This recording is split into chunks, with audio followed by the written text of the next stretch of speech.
as much as I'd like to talk a big game, I don't know if I'd last too long, you know? I think there's just so many factors that would need to fall in line for it to work out. Like, I have hunted before, but that doesn't mean I feel confident in like tracking and hunting animals on a daily basis. For me, I don't think it would be, I wouldn't lean on what I couldn't do. I would try to lean on what I knew how to do. Yeah, unfortunately, Uber Eats won't work. I would tip them. I would still tip the zombies. Yeah, I mean, you gotta tip your workers, right? No matter who they be, zombie, human, or otherwise. But we'll talk more about it. I guess I'm clapping, so you have to do this intro.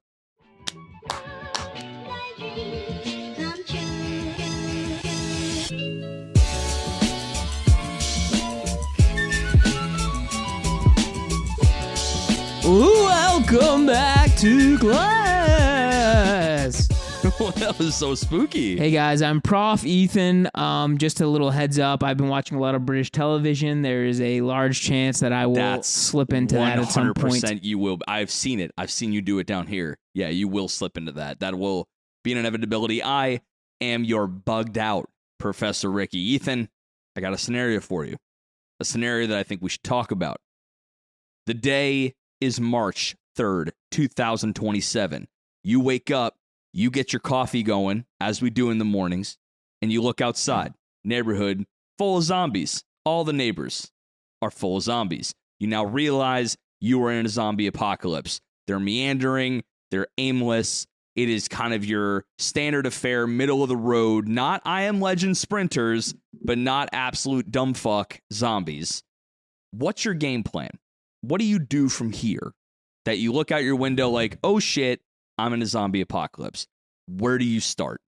Yeah, so I think most importantly, you'd want to figure out, like, is this happening everywhere? Obviously, yeah. So, like, I'd hit the internet. I think you instantly go to the internet. You see, like, am I it? Yeah, yes, that's a good way to start. Honestly. Ideally, you'd like to find your friends or family in the area, or whatever, that are not zombified. Who's responding for sure, right? Yeah. And honestly, regardless of who it is, even if they're like your dorkiest dork friend, like, you still want to have somebody around, because it's gonna get like dark fast. It's gonna get dark fast, but also more able bodies. However we want to define able. More hands makes light work. Exactly. I think for me, the first thing I would do, obviously hit the internet, but I would immediately go to a CVS. Like, I would go to a pharmacy, I'd go to a Walgreens, I would get as many, like, hand wipes, antibacterial wipes, anything from the pharmacy that I can, snag that shit. I need that.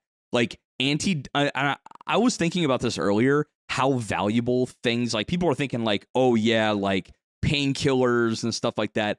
I'm thinking anti-diarrheal, decongestants, like, anything that would stop spread of something or prevent me from having something spread upon me would be huge for me. Yeah, I think you'd want a lot of antibiotics. I think you'd want a lot of, like, antibacterial soaps. Yes, yeah.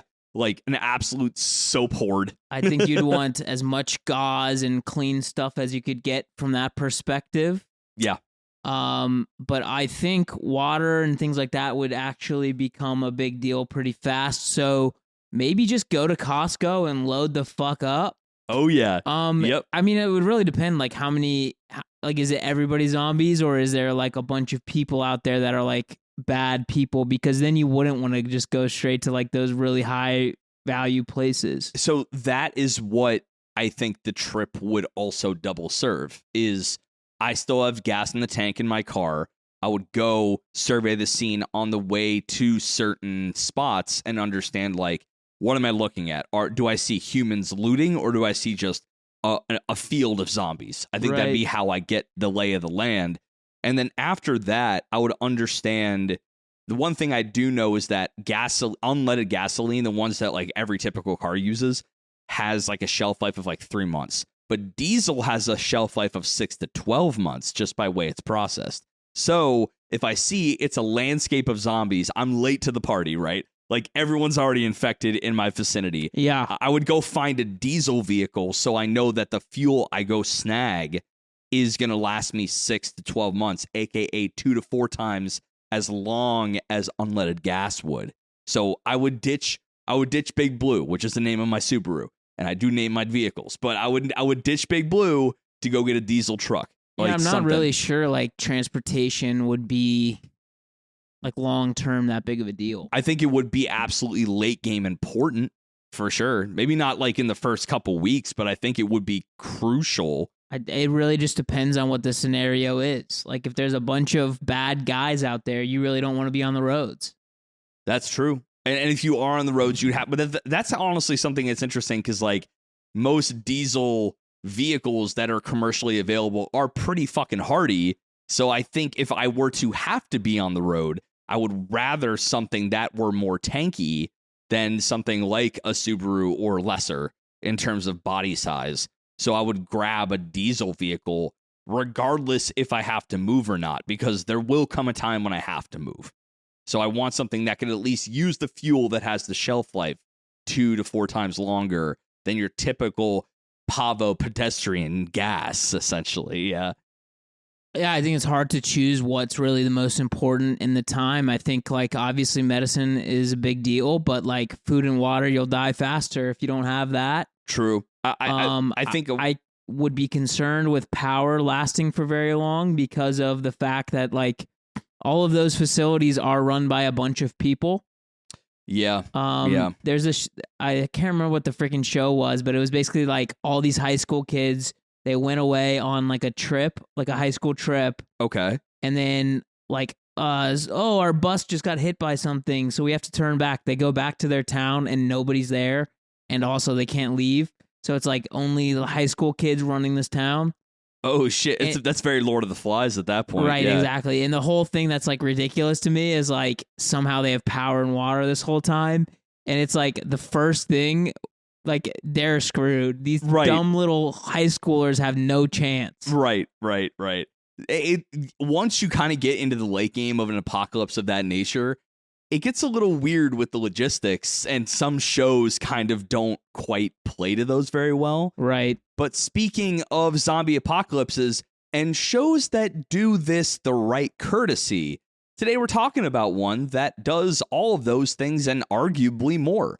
I think the show we're talking about today not just reconstructs the genre of the zombie apocalypse, which we were just talking about, but also does a really good job of exploring the human element within that in just the short span of its first outing that I think is very worth exploring, because it's not only a really good look into the human nature, it's also very a good guidebook on the kind of people, if they were to survive in a zombie apocalypse, could have a lot of influence in a universe where that could be a thing. So Ethan, you know what I'm doing.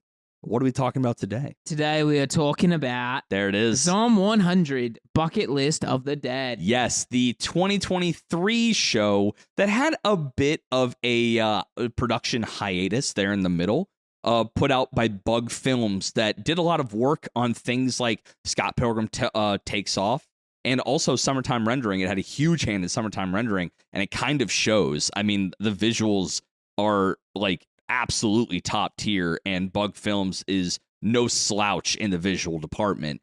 But it comes from a manga from 2019, so it was very quick to adapt, which is kind of indicative of how good of a story this outing kind of is. First up top, man, I really liked it for, like, the first thing that made me feel like above and beyond for this show's rating is the level of catharsis. The idea of the way they portray a zombie apocalypse from the perspective of our main character is very cathartic in the way that they frame a zombie apocalypse. I don't know if you felt the same, but I think there is a lot of people that can resonate with our main character's perspective on his reaction to a zombie apocalypse, you know? Yeah, so, I don't make $1 billion, but I also don't have like a job where I have to work 80,000 hours a week. So it's hard to really put myself in his perspective. Yeah, right. So our main guy, Akira Tendo, is essentially working for one of those black companies in Japan. Yep. Where they start you early and they basically just like rub your freaking face into the keyboard for about 6 years. Absolutely, just beat your spirit and brain down. And so, like, he's barely sleeping. He's falling asleep at work sometimes. He's sleeping at work sometimes. He's in love with like the one hot girl that's fucking the boss. And like, oh right, I forgot she was fucking the boss. Oh no. Honestly, the first episode I thought was pretty disgusting. From that perspective, because it just like shows this like absolute simp god who like is such a pussy. He's letting these guys do like everything to him.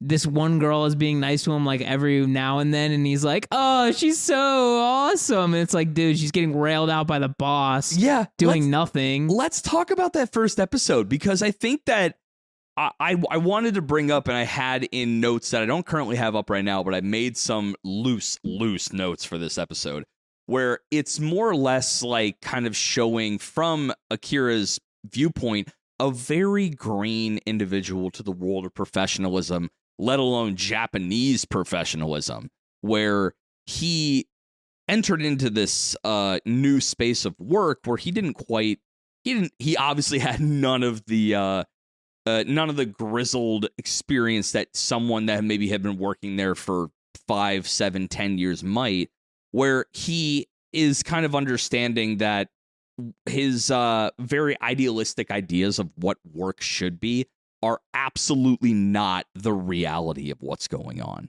right? He thought he's going to like go into a company, rise the ranks very quickly, even if not that, just kind of have a good time, make a difference, build a camaraderie, all that stuff. I think a lot of people who enter post-college or just enter kind of the professional space feel this. Well, yeah, I mean, we've been told we shit sunshine since we were like 5, so of course we think, oh yeah, we're gonna like start out making, I don't know, 250,000. Enough to like have a house, 2.5 kids, nuclear family, white picket fence shit, right. You know? And you realize that no, you're a slave to your boss. Your shit does stink. Yeah, your shit absolutely doesn't just stink. Your boss will let you know it every second of your day, and it will weigh on you. So for him, I mean, you had a pretty bad first like job experience, like in the real world, and I also had like it was the time in my life where I've worked the hardest for the least amount of money. Yeah. Oh, for sure. I mean, for me, I didn't even have a real job out of college for the first 18-ish months. I was freelancing, building websites for people. That's right. Yeah, no company. I didn't know about the concept of LLCs like in a real meaningful way. And I was just like drinking like mason jars full of coffee and eggs just to get by. And then I finally got my first job. And that first job sucked absolute That's eggs. what I was talking about. Yeah, right. I wasn't talking about the freelancing. But ain't that the shit though? It's just like even before I had my first job, which was the worst experience I have ever had in my professional life. Before that was I didn't even have the proverbial safety blanket. I just had some person willing to pay me money to code on the side for that long. But all that being said, like this guy had the entire raw experience, and the way that the first episode framed it was so beautiful. Like the office crush was complete. The concept was completely dashed. His boss, while initially was so like enamoring for him, I think his name was Kasugi, was like within days absolutely crushing his soul. Like, you're a worthless piece of trash whose only redeemable merit is listening to my orders.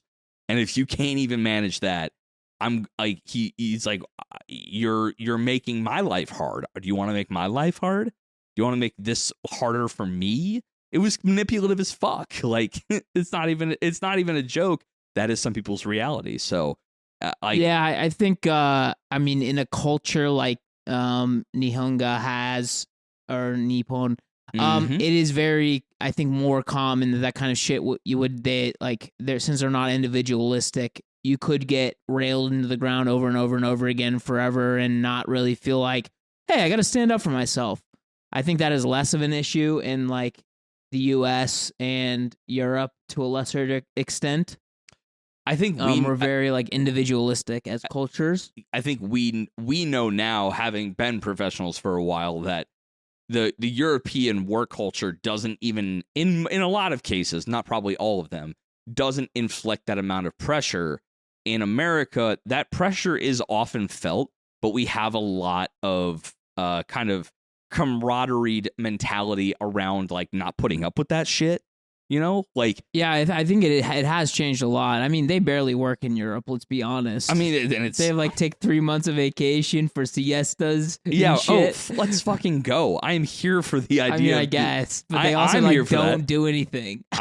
Shit, and they still probably get paid enough. That definitely. Yeah, right. So like, clearly that's not a problem. But in the Japanese collaborative, I'm somewhere in the middle. I'd like it to work less than we do here, but I'd like them to actually do something across the pond. You want something that some merges. Parity. Yes, I can actually vibe with that. But with the Japanese workspace, it's like what we said on this podcast time and time again. The level of not about the individual, about the community and the communicative idea of like everyone doing their part to get something done, where you have your boss absolutely clowning on you and someone's thinking like, oh, it's my entire role to try to just be the subordinate here. Like, I need to do this for my team. And you don't have that American sense of individuality within a professional setting, and the European sense of laxed ideas as an overarching umbrella. The Japanese work culture, as everyone has heard or knows, if you're listening from Japan, it sucks. It does kind of suck. So our boy, Akira, is experiencing this to the nth degree, like at his absolute lowest last rope. And then, out of nowhere, the zombie apocalypse hits. And in a lot of other mediums where the zombie apocalypse hits, we're thinking like I Am Legend, World War Z, and even earlier stuff like Night of the Living Dead and even stuff like that. Well, Walking Dead, perhaps. There it is, yes. And you have people that are just like instantly to fight or flight mode. Our boy Akira could not be happier. This man is fucking free. And I love that first hit where he finally tells the woman at work that he has a big old crushy on her, a big old work crush, and he starts to kind of come out of his shell because the shackles of the systems he's been kind of placed in is gone. Work, society, the actual pressure of going and being part of that team, it's all dissolved. So for him, he's like, okay, it's time to live in a way that I thought I always could, and decides to do a bucket list. He decides to write a list of 100 things to do before becoming a zombie, which is interesting in its own right, you know. Wait, he already kind of said like, all right, like, look, I'm a realist. I look outside and everyone's a fucking zombie. It's only a matter of time before I become a fucking zombie as well.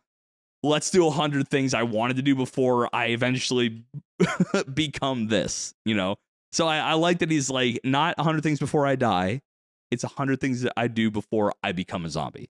So that's kind of the premise. Yeah, I think they take like an interesting look at this because it's coming from like a comedy perspective, which is interesting, certainly, because you don't typically associate like a zombie apocalypse with a comedy scenario. We've got a couple examples, like Zombieland with Michael Cera comes to mind. For certainly. Sure. Yeah. And that's a banger of a movie. It's honestly great. Like, it's amazing. But to be honest, this does feel very Zombieland-esque. Dare I say, I think this show is a copy? Is a better version of Zombieland. Interesting. Entirely better. Like, categorically better, even. Okay, I disagree infinitely, but that's interesting. Fair enough. Okay. Why? So why? Well, that is the entire episode's premise, my guy. I mean, we're 20 minutes in. It'd be an insanely good idea to start talking about it. So let's hit it with the first set of kind of like the characters that we build throughout. You know, Akira is a guy who, in the face of the zombie apocalypse, has this almost irresponsibly whimsical presence to it. Definitely. Yeah, and other characters have made note of his irresponsible, whimsical idea of like, why are you taking this so fucking light, dude? Like, one, his background is that he went to college and he played like on a pretty stout rugby team. So the dude's actually like a secret like MP or OPMC kind of guy. Yeah, I mean, he's a freaking killer. Yeah, that man is form tackling from episode 1. Right. Like, to the point where Bug Films decided, let's blow the entire Sakuga budget for the first half of the show on the first form tackle he does on the fat zombie in his apartment. Yeah, he's got like infinite endurance, really good speed stat. His fucking knees can't, like, he has no fall damage. He has no fall damage. It's a good point. Yeah, Sorry. Did you get the seltzer burps? Yeah, a little bit seltzy. A little seltzy. But yeah, so let's hit the roster of characters, and I think the characters actually is the first main point of why this is a better Zombieland. You got Kenjo, his movie star, his main boy. You know, he's his bestie. I think he was actually like a host club guy. He was a host club guy. That's what I believe. That's right. He wanted to be in entertainment. Right. I think he was trying to put on airs essentially and be like, everything's great. Like, because they do like a few flashbacks to when like the world is still going right or whatever. And like they had met up. Kencho had come to dinner with Akira. He's telling him how sick his life is. Like all the girls, all the money, blah, blah, blah. And then Akira's just like, you know, he's trying to get Akira to quit his job or to change jobs or whatever because he's like clearly miserable, like not eating, like looks sick. like actually gangly as fuck. Right. Yeah. I mean, he looks actively jaundiced. Actively jaundiced. And so it's just kind of an interesting idea because they play with it a lot as like, you know, and I think it's something that you can take to heart as like a viewer, like even if you outwardly see people that look like they're having a blast or like their job rips, like it could suck inside because there's a couple like pretty big scenes where Kencho basically levels with Akira and is like, look, I actually really hated my life. I was not getting where I wanted to go. I was fulfilled 0%. That was probably a better way to explain my first point than I possibly could have, because that's the number one thing, is that this show, I think, does in some ways a better job than things like Zombieland of showing characters' true colors after all the societal walls fall. And they're like, look, what would if everything would have kept stood up and we wouldn't have had this, it could have been years and decades of Akira not knowing that one of his boys was kind of, I wouldn't even necessarily in this case say suffering, but just like, yeah, and maybe in a light way, lightly giving up some other things to keep up certain appearances or keep up, you know, what he needs to do for his craft. And I heavy quote that, you know. So like he's clearly like would never have admitted that to the larger audience or even some of his closest friends that he lost touch with, until a zombie apocalypse crumbled everything. And some of these characters kind of let the stuff that had been hanging on their sleeves and on their vest, like, pour out to people that were once very dear to them. I think it is like a very interesting commentary on life too, because like I feel like I try not to be very up or very down. I try to be as like, you got to be even keel and in the middle as possible. Balance in all things is the way to Zen. Because that is true. I get concerned with people that are like just overly happy outwardly, because it's like life isn't that great all the time. Like it's really hard to believe that you'd be in like perfect condition at all times and like, you know, everything is fucking coming up aces for the boys, you know, shit like that. And then also like super depressed is obviously bad as well.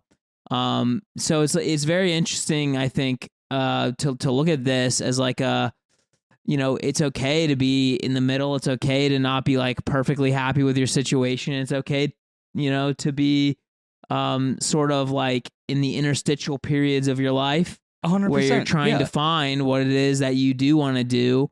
I think it is just like actively harder in a lot of ways to find like a job that you want to do that will pay you a ton of money and you don't have to do a lot of work, right? But it also is a time in the world where you can learn literally anything for free. Like there is nothing like that exists that you could not learn for free. 2 points on what you had just said, because I agree with a couple of those things.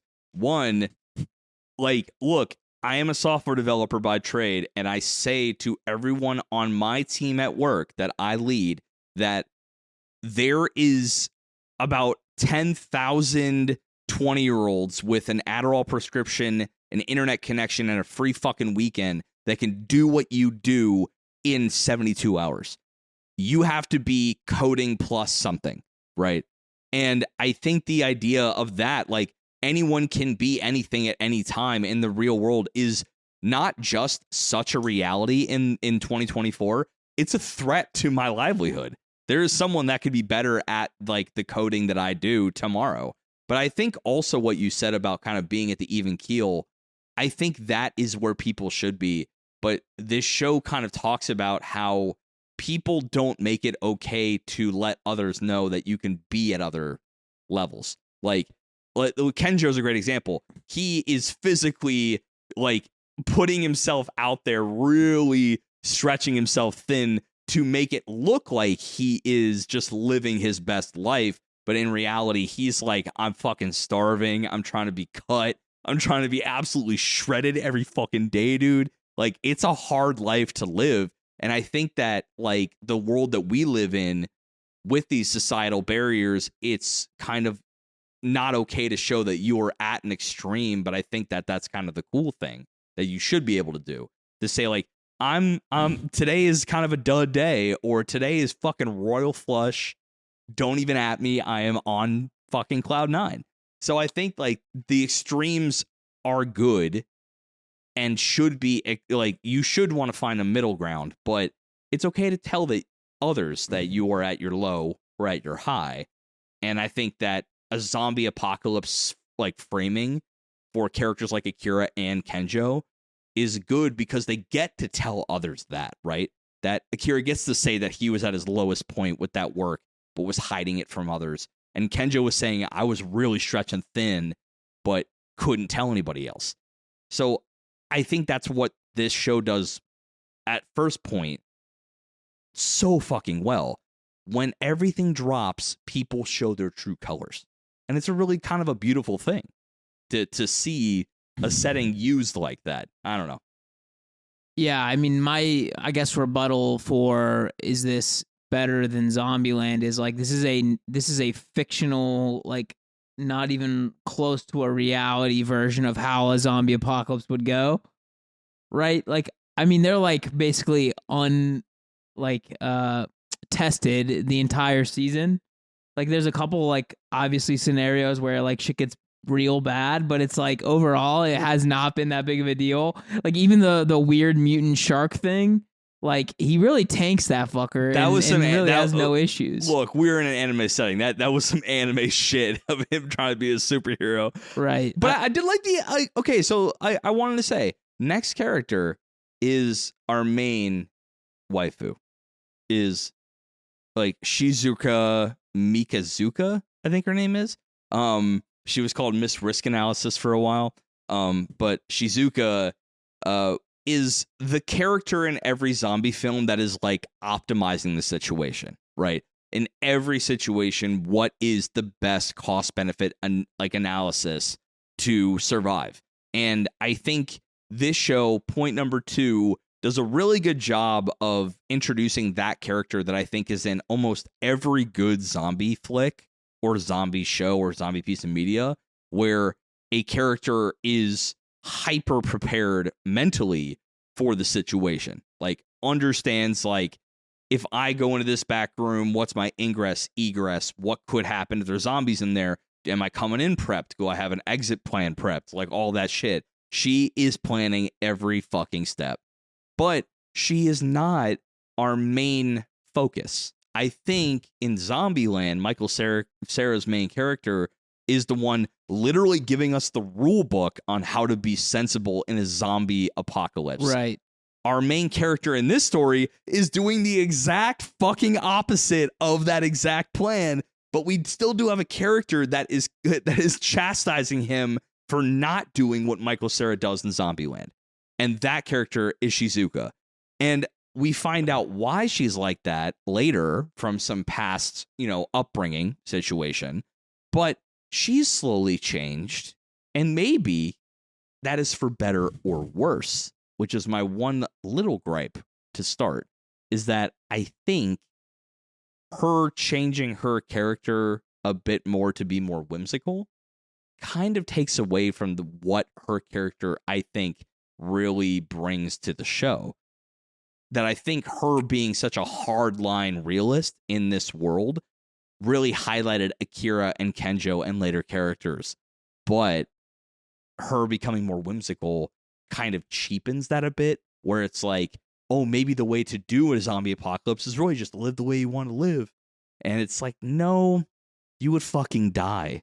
Like, you'd fucking die. Right. Like, I think that's what I'm saying is like, wow, Zombieland is still a comedy movie. There is still that injection of realism that I think makes it a little bit more like, more realistic. And like, wow, you still laugh at Woody Harrelson. You still laugh at Bill Murray.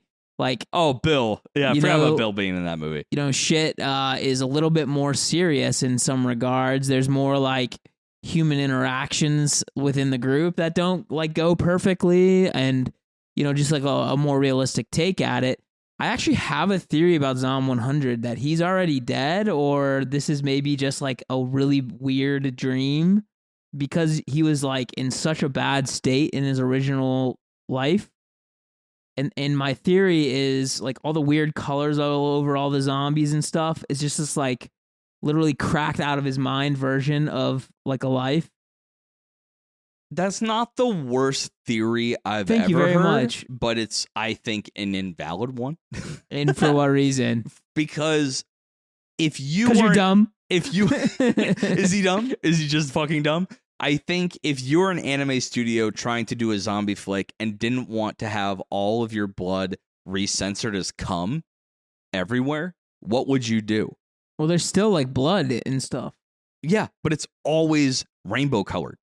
Always. You look from title to ED to everything in between. There is hardly, maybe just the occasional splash in a motion is blood in a scene that has more weight. But other than that, 92% of this show I measured, don't even at me. You can go back and look at all the scenes, but 92% of all of it is rainbow colored blood splatter. And I think that is number 3, is that the idea of subverting a zombie situation to kind of have a more whimsical reaction to it is kind of a reimagining of the zombie trope / genre itself. Let's be honest, Ethan. Like, come on. Let's not kid ourselves. Zombies have become stale up to a certain point. Everyone and their grandma wanted to do fucking zombies. I mean, you had 28 Days Later, and then everything after was, maybe aside from like Hot Fuzz, it felt to me stale. I mean, some other noted outstandings was like Train to Busan was fucking awesome. Oh, quickly, it's Shaun of the Dead, so nobody freak out. Oh, sorry. It I was like, Hot Fuzz, absolutely, there was no zombies, but I really appreciate you going for it. Well, which one was Hot Fuzz then? Like, Shaun of the Dead was the zombie one. Hot Fuzz was the cop one that was basically like an Agatha Christie, and then there was Nun scenario. Right, but like At World's End was aliens, and then Shaun of the Dead was zombies. What was the monster in Hot Fuzz? The cops. The cops were the monsters? Yeah, or like... Are you trying to like throw some mad commentary down, my guy? No, like it was... I thought it was some kind like of supernatural thing. A small village thing. Was just like a cult. Cult. Okay, we'll take cult. Okay. Yeah, all right. Cult, demons. We'll take demons. So yes, it was Shaun of the Dead, not Hot Fuzz. Don't at me on that one. You can at me on Even other though shit. You were wrong. I was wrong, but don't at me, man. We corrected ourselves in the episode. I think the way that it handles the zombie trope, it revitalized a bit of fun in the idea. shit, there are fart jokes. Zombies are making farts in the OP. Like, they're literally like kind of repackaging zombies in a way that's kind of interesting that I'll talk about in a hot second.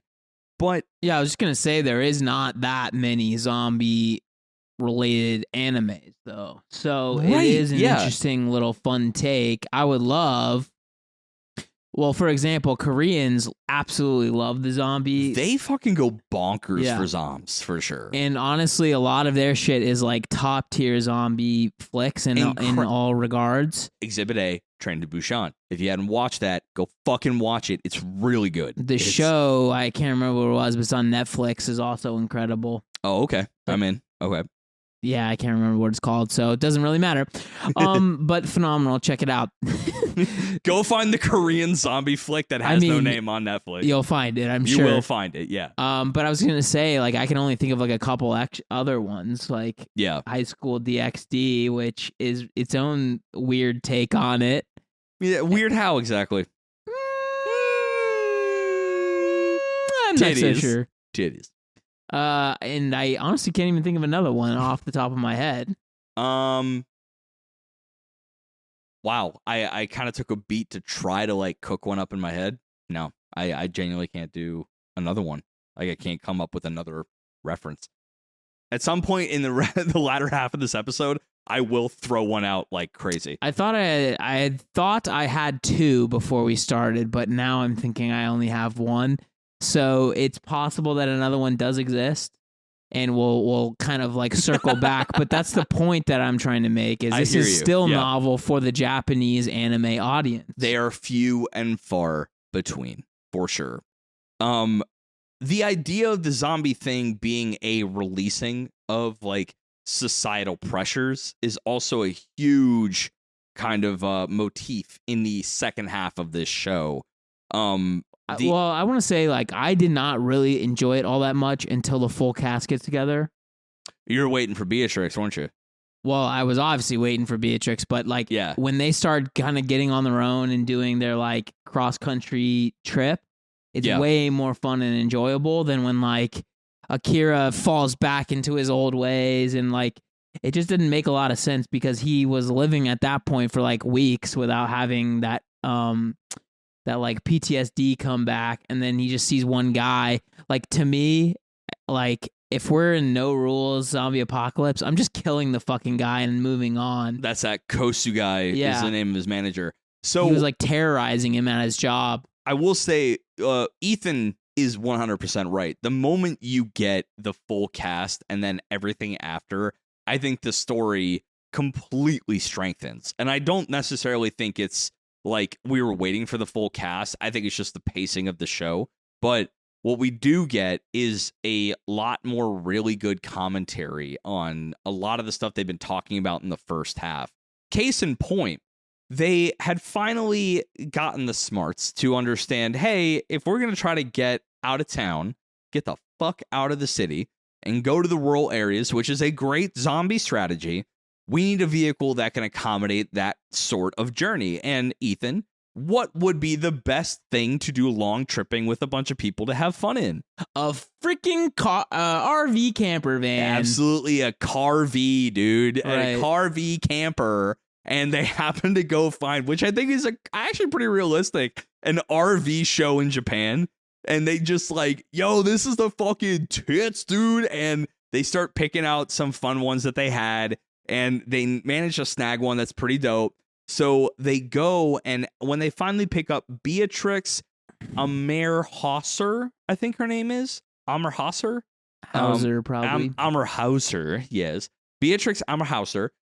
She is a, how do we describe this? Bad bitch. An absolute fucking otaku baddie. Yeah. She's the one we're all waiting for, if you catch my drizzy. She got the absolute opiest truth, big mama titties going on in this show.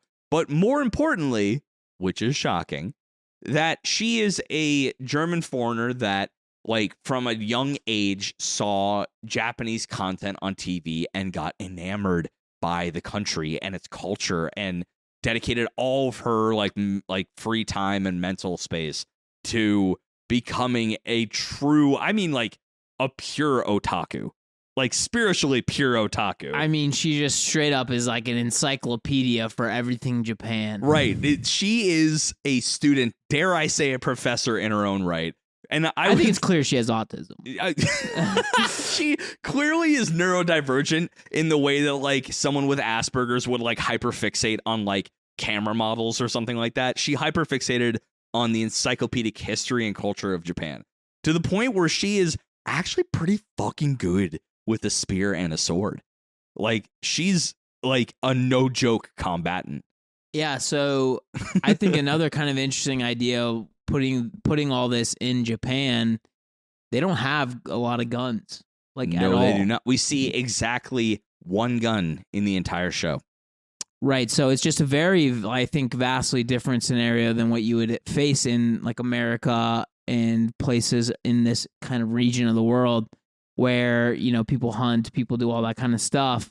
That would be potentially a resource that is more sought after or fought for than you would expect, I think. Absolute hard tea. There are way more guns in the show, but they're used more like altruistically from the hunting club in the rural village.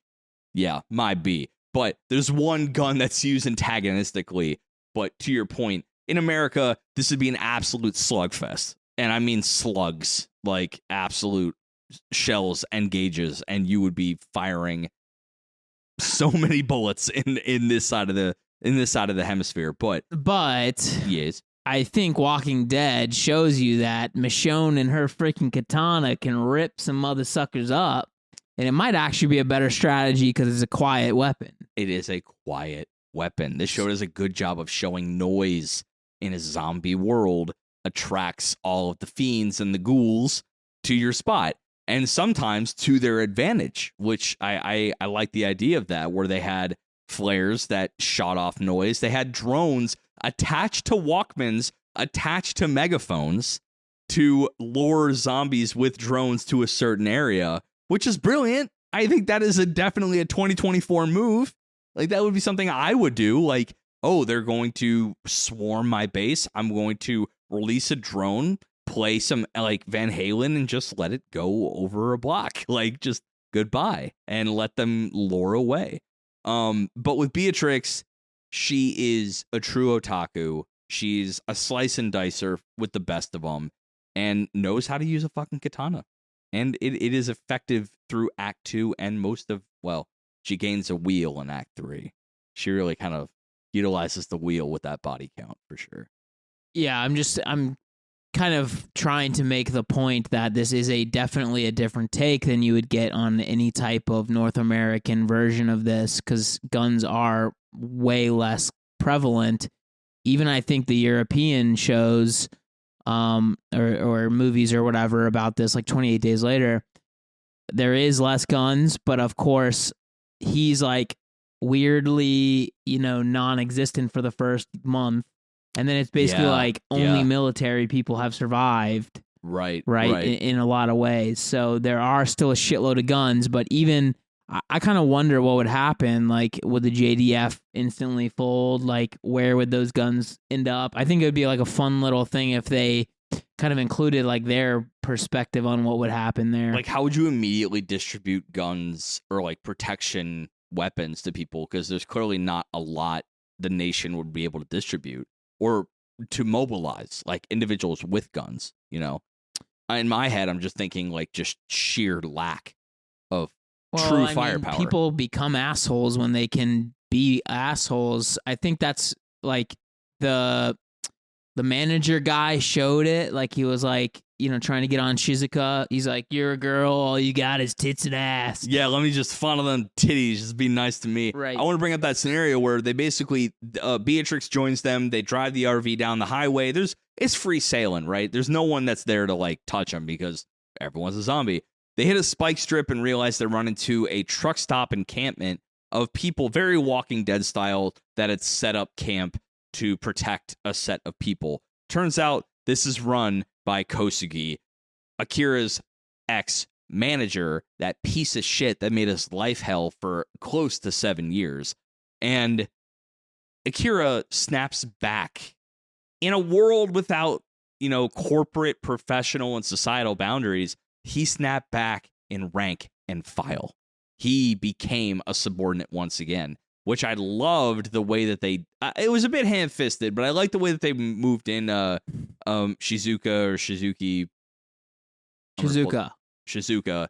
Her kind of backstory kind of roped in with like relating to Akira's work, like experience with this particular manager with Kosugi, and I think that it was, while a bit rough around the edges, a really good way to show that like you don't need societal boundaries or corporate boundaries to snap you back into your old habits, which was a very interesting kind of take on the idea that like, oh, in a world that you don't have to be answering to your manager anymore, you now have a new scenario where your manager is barking orders at you. I think this could only happen though in like a Japanese land, because I think if this is in America, you're killing the guy instantly, or he's killing you, or there's some like direct violent action immediately. The thing I would do immediately would say, yes, help my people. I need it. Once I'm on the inside, then I'm finding a way to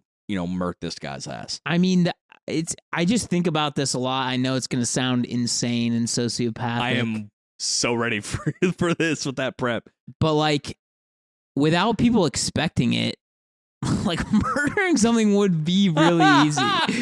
Like in a situation like this where the guy thinks you're a little puss bag, you come in, you're just like pretend to be a little puss bag, and then he's not looking, you hit him with the baseball bat. Like, this is really, really simple shit. He had so many empty beer bottles. All he had to do was just have one of them in there that was half broken, and then just right in the throat. Right. Like, not a problem. There's so many ways that Akira could make this guy not be around anymore, for sure. Well, it's just interesting because, like, even Assassination Classroom, they deal with the idea that, like, our main character in that is, like, off-putting, right?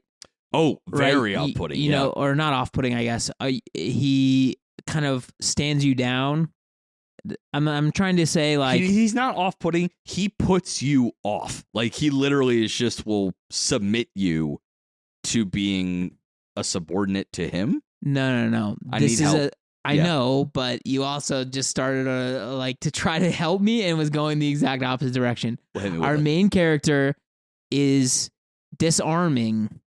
He looks like a little bitch, so he walks up and he's able to just snake you bad. Right. So he can get close enough to be in a very dangerously close striking position, and you would never know it. Right. By the time he's done with you. Like, you want, like, if you're an assassin, you don't want to be like 6'8". You don't want to be 300 pounds. You don't also want to be 6'2", 0 pounds. You want to be average as fuck. Right. 5'9.5". Not too big, not too small. Exactly. Just like someone that you would pass by and then suddenly, oh, my neck's gone. That sucks. Okay. Right. Yeah, I hear you. So he had all of the ways of making his manager not be around anymore, but he fell rank and file again. And it was definitely just kind of like not even a commentary, just a really interesting look at the idea of what others will do in a scenario and how they kind of fall back into their old habits, where this guy's entire world was subjugating others to making them feel like they must serve him and kind of demean them into being subservient. And he finally managed to get over what is, I would argue, in Japanese corporate culture, probably a real complex that could be generated from something like this.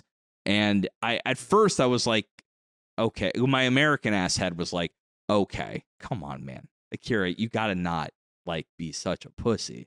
Like, he is like the world's largest pussy and also like the bravest bitch of all time. It makes no sense. But I think that's what it is that when in the context of a power ranking hierarchy, he is the biggest bitch of all time. Yeah, but when he's unchained and unbound. Exactly. When he is freed from the bounds, he's actually kind of a Chad. Like, he actually can get shit done. So I think like that's kind of what I was saying, like, when he learned that those things are kind of fabricated. Like, that's a huge message, that those structures and those positions are manufactured to keep a particular type of organization running, but it's made up by the people who run it. And he kind of understood that and moved on from that. I think at the end, the final quote unquote arc is the most interesting for me because of the characters that we get as the antagonists. And I'm talking, of course, about Higurashi and his crew when we get to Akira's hometown, real rural. I mean, like Japanese backwoods as fuck. But he finds his parents. They're still alive. The whole town is kind of still operating as expected. And it's because I think not just of their placement, but their mentality, right? We do what we can for the others in this village to survive. And everyone knows that everyone must work for each other to get this done. And I mean, that's exactly what like a rural town would do in like a zombie situation.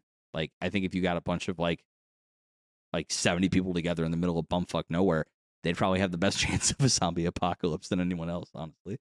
Yeah, I mean, I think the trope that's dealt with the most in zombie shit is like the people end up being the worst part about it. Oh, yeah. Like people always do all this stuff, like betray, whatever, because it's like so intrinsically like selfish behavior when you're trying to survive in a lot of cases. Yeah. Oh, yeah. Like that's why I think if you found like good friends initially, like you'd have a better option or a better like situation than like you find random strangers that don't care about you, don't know about you. Like there's less chance that they're gonna like, you know, not backstab you. Yeah, right. It'd be great to have your boys behind you because Right. they won't backstab you like some randos would. I mean, it's certainly possible. Like you get your whole family together and there's gonna be dead weight, and it might be a little bit tough. Okay, I come from a family of 6. I think that'd be the most interesting conversation to have. Like, all right, everyone sit down. Which one of us are dead weight? Who's got what? Do you think you guys would be that like confront it head on like that? My family does confront shit pretty head on, but I think in our family we are like everyone's got something they're good at, so we'd be like we'll find someone to do something. And I don't think we wouldn't label them dead weight. We'd label them like, okay, the stuff they're doing isn't intrinsically like primary to our survival, but at least it adds something. I know that sounds odd, but we'd find something that they could contribute to the overarching. I wonder because like there is like also in all of these situations a bit of like a step back in time or a step back into like different societal roles. Like in pretty much every possible like zombie flick that kind of happens, like you could potentially have to like start homesteading again and do like shit like that, which blows and is hard to do. Okay, you're in this village. Yourself, scenario. What do you think your role would be? Like if you had like a true survivalist. I mean, I'm a fucking all-arounder, mate. I could do bloody anything. Oh my God. Okay. I think realistically, I would be related or involved in like engineering, obviously. I think I'd be strictly like a carpenter for sure. Like, I don't know if I'd be blacksmithing, but I could. If someone that was blacksmithing be like, hey, you're part of our group now, I'm going to teach you how to do it. Oh, I'd pick that shit up quick. But I think if it's like, you need to start doing something with no training. I mean, if there's no blacksmith, I think I could cobble something together faster than most people. Yes, I believe you could probably get the blacksmithing going. For me, it'd be carpentry for sure. I could build shit with wood very quick, but I don't know if I could make blacksmithing work without a blacksmith there to teach me some shit. I think that's my problem. So that's the other thing that I think people do downplay and shouldn't is in a zombie apocalypse, maybe the smartest first move is literally just go to the library. Yeah. And grab like essential shit. Yeah, like literally base foundational book guides of like blacksmith, carpentry, medicine. Like just have like you don't need a library. You just need a stack of the basics. Just like just a pile of books. Right. Yeah. And like okay, then everyone you have like 50 people. All right, everyone go pick a book that makes you most interested. And if you don't pick one, I'll pick one for you. Learn it. And Cool. All right. For example, I have friends that are big into foraging and stuff, you know, kind I of like believe that. into that world. I believe that. Something that I found really interesting is, have you ever seen that like at like some lake or some swamp or whatever, like that orange kind of algae? Oh yeah, the orange foam, the stuff on top. Right. So you can actually, that is like a oxidized iron. You can smelt that. That's fucking sick, dude. Right. So it's kind of like a situation where you like think that that's nothing or that's like completely unusable. But then, like, that could be like a valued resource, right? Like, it's holy shit! I think you just really got to think about like you have to restart everything from scratch. Oh, we're getting into Dr. Stone territory at this point, right? Honestly, and like, I do wonder, like, that would be probably one of the hardest things. Is like, how do you find ore? Like, right? Even in Dr. Stone, they do like they kind of, I think, zoom past that part a little bit, that faster than you would like. Well, granted, you aren't necessarily working with like. Everyone is gone except the ones you pick. It's like who is still surviving, and they could have potentially 40 years of experience in some craft under their belt, right? So it's a bit more of an advantage, obviously, but yeah, I hear you. Right? I do think also like you would have to probably recycle most of the stuff because a lot of it is like just already out there. Yeah, of course. Yeah. So it'd be interesting, like what could you actually do and make? I mean, that is the interesting thought about like escaping from a zombie apocalypse into a rural town, which is what Akira and the friends do. When they get there, I do think there is no like really light at the end of the tunnel, unless there's a way like you can outlast a virus. I think getting a community in the mountains like the rural town is probably the best you can hope for, because they've been probably doing it. Zombie apocalypse or not, right? But what's the point? Surviving. Like, there's no more of a living. You're surviving. Like, you're just kind of just making it work. But unless you can beat back the zombies or like it will die out, there is no end game. Right. But so what we see in the show is, at least at this stage of the outbreak, the people at Akira's hometown managed to block off the only tunnel to get there via car, which I think is a smart move, obviously. But what we do see is Higurashi, this guy that went to college with Akira and Kenjo and that like weird rugby group, was kind of slated as a NEET. He was an introvert in middle school and people noticed. In high school, he had no friends. Come college, he literally was just the most brink edge outsider of any social group you could possibly imagine. And they kind of draw an interesting parallel between Akira and Higurashi, where when society ended, they were both elated. They were both excited that finally I don't have to have X happen anymore. But for Akira, it was his fucking awful job. But for Higurashi, it was this horrible fucking life. That we find a very interesting message that the show is trying to send in its final act, where Higurashi managed to find 3 outcasts by their own right, their own particular journeys, and they team up with Higurashi to do the same 100 bucket list items before they turn into zombies. But these items are way more like malignant. They're way more issued, I would say. Problematic. No, but like, for lack of a better term, they're just literally 135 on their list is literally fuck up society. That's pretty vague. Like anarchy. They're fucking absolute degens in their own right. So their version of fucking up society is to unblock the tunnel that this small rural town had blocked to keep them safe, to just let it all burn. And all of these individuals that this guy had gathered, we find kind of have their moment with single combat with this other zombie surviving group that Akira has built, and they're all very similar. They say, I think all of them have a version of this phrase: no matter how you look at my story, I am the victim here. And that is really interesting, because if you look at all their stories, One is a husband who is completely negligent to his wife. One is an absolute horridly rigid boss who just like can't change in any way. And another is someone who just, considers himself unlucky, but he just makes shitty decisions and literally burnt a restaurant down. They're all bitch made, in my opinion. They're all bitch made because They can't take fucking responsibility for their own problems. And Ethan, as usual, said it best.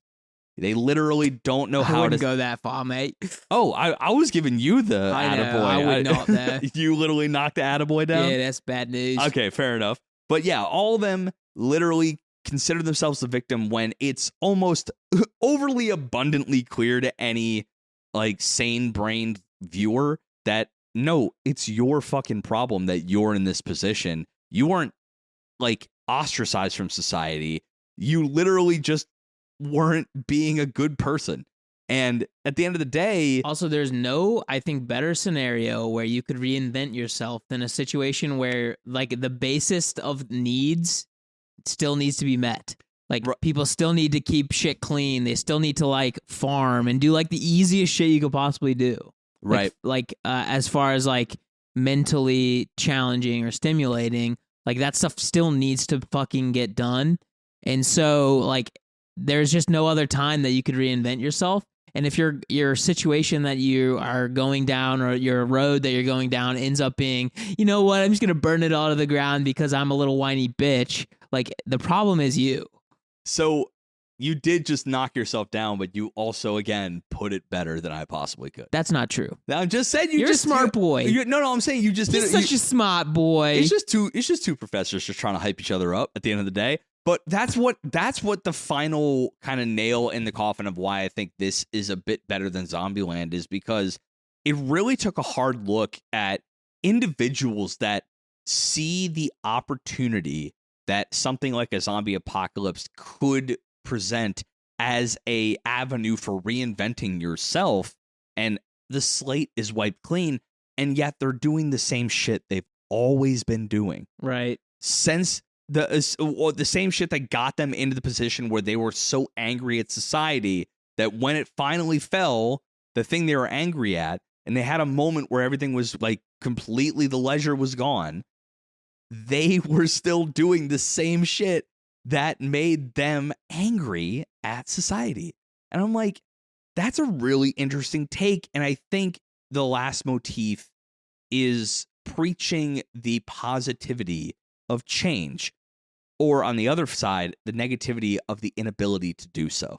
Because Higurashi is the prime example. When's he cry? Mm-hmm. When's he cry? Higurashi when he cries. Oh, okay, got it. He cries. Yeah, he just always cries. The idea of Akira saying to him when he finally presented himself on the bulldozer, when he like mowed all those zombies into town, that he saw that he had a notebook and said, wait a minute, you're doing the same shit that I am. And he said, you are just living in accordance to your own freedom. As someone who's doing the same thing, I have to respect that. But in you enacting your freedom, taking away others' freedoms, these villagers' ability to live free, I literally can't understand what you're talking about. Like I thought you understood what we're trying to do here and live free. If you do truly respect that, then you wouldn't be, I don't know, like crashing this rural town's party of just trying to live their own fucking lives, right? Like, you clearly don't get the premise of this whole thing. And at the very end, when I think he should just be a little more hardline. He's like so nice that it's like absurd. He should be more hard-lined. I kind of do like the way that he solved the problem at the end. That was kind of fun. I think it was a bit ham-fisted. Not ham-fisted, it was just a bit contrived where like, oh, suddenly the makeup artist chick had all the shit she needed. But I do pull that back a bit that like she found some detergent with red dye and some like weird paint in like this barn that had everything she needed. But then she randomly pulled out contacts to make him look like a zombie. I'm like, okay, there's no way you fucking had those on hand. There's just no way. I don't know what you wanted. Right, certainly a little bit contrived. I totally agree. For sure. But at the end of the day, it was like, Higurashi, what did you actually fucking want to do? Like, what? Like, don't, like... I mean, just, like, knocking over everyone else's sandcastle isn't a solution. No, it isn't. Yeah. Or, like, a reasonable option. That's why I do feel like it would happen, of course, in when, like, say this all went to shit. But also, that's kind of my point, though, is, like, what is the actual goal? Like, rebuilding society, and it doesn't seem reasonable unless you can, like, just start hacking fucking zombies to death and get rid of them. Yeah. Because, like, unless a bunch of doctors survive, like, there is no solution. That is a bit of the season 1 curse of this. Like, we don't have the grand picture of this yet. We just have the perspective of a small rural town. And once, like, the zombies were driven out and, like, controlled for the time being, I think they had enough of, like, a perimeter to, like, okay, let's just try to get this situated for now. I would not be surprised if, like, 100 on the bucket list is, like, cure the fucking thing or something dumb like that. You notice they only got to, like, 85. Yeah. I think that is kind of where this show is going, where... they're going to start getting harder to accomplish. They're going to get harder to accomplish because they realize that this is more of a fucking problem, and maybe that doing a bucket list before dying is probably not what you should be using your energy on. And I think that'd be a really interesting way to play it, because there was that scene earlier when they kind of came across the guy building the treehouse. Right. I think that's going to be a huge overarching... genius option. It was a beautiful way to frame the... One, yes, genius option. Build a treehouse. Get out of the fucking, like, that or a houseboat, like, something mobile. Houseboat, incredible. I do wonder, like, what weather, or how weather, I guess I'm trying to say, would affect zombies. So, like, say, go up into a high mountain or something like that. Like, are they able to climb over rocks? Are they blah, blah, blah, blah, blah? They're clearly not worried about their oxygen they take. So if you are, as a sentient human, could you figure that out while they just get, like, tired and... Right. I've read also some books that talk about, like, old-timey, like, miners and stuff in, like, pretty hard to deal with locations like Colorado back in the day, like the Rockies or Utah or something like that, where there was big pushes for, like, mines and mining. And it just sounds like the absolute worst fucking situation of all time, being stuck under, like, 20 feet of snow with, like, really no way to warm up. Right. Sounds horrific. Yeah. So I do wonder, like, how you play the game, you know? That I would say the last thing I had to say about, like, that one scene with the treehouse guy is what he said about, like, building a treehouse, right? You listen to what the tree needs by listening to thinking about the trees around it and the earth that it's on. And if you can do that, you can think about the entire forest. And Akira thought, if I can do that with people, does that mean I can listen to the voice of the whole world? And he even said it, if I manage to do that, what does my list look like then? Here we go, Evangelion. I think that right there is what Season 2 is going to be jacking off when Shizuka is asleep. Yeah. It's going to go full Evangelion. He's going to be full weird sex offender. Yeah, I think that tracks. That totally tracks, yeah. Okay, so I did want to say that this show has gotten quite a bit of revere and renown. So it has 3 wins and 16 nominations. Crunchyroll Anime Awards, 2024 nominee for Best Ending Sequence for Shiyu. It was really good. Happiness of the Dead. Yeah. A 2024 nominee Anime Award for Best Comedy. It's really funny. I will say it's hilarious at times. Yeah. 2024 nominee Anime Award for Best VA Performance, quote unquote German, Patrick Keller as Akira Tendo.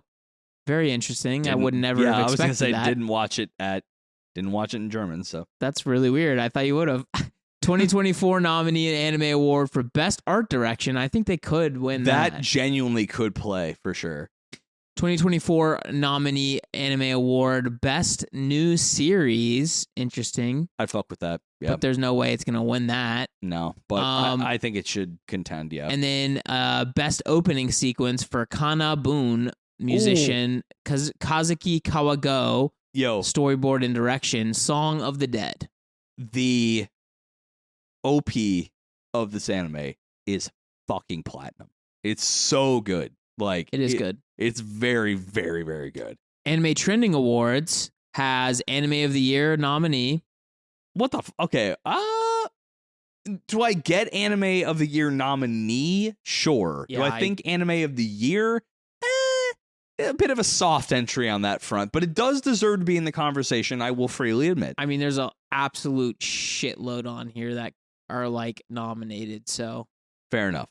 Like it's not as tight as like Crunchyroll, but I'm still gonna keep saying these. I got you. Okay.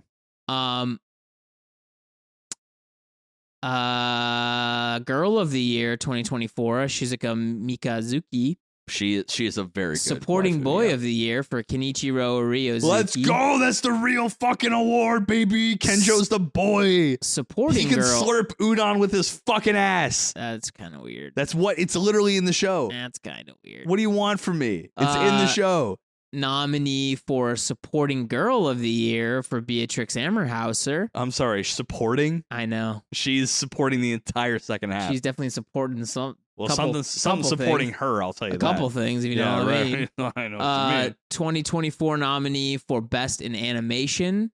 Oh, it deserves it. I mean, Bug Film's full scent. Yeah, like, a couple it's so good. random Japanese names, so I'm not going to go into it. Fair enough. Best in sceneries and visuals. A couple more Japanese names. Action or adventure anime of the year nominee. So they're really like covering a lot of bases. Ending song of the year for Shi Yui, which is Happiness of the Dead. Best voice acting performance male, Shiichiro Umeda as Akira Tendo. Really, he did a very good job. I mean, best voice acting performance female, Tomori Kusunuki for Shizuka. Yeah. Very favorite well. supporting female character, Beatrix Sommerhauser, winner for summer 2023. Ooh, seasonal award. Okay. She threw some of like the way that she was a Japanese VA, I assume. I watched it in dub and she was like had a German accent.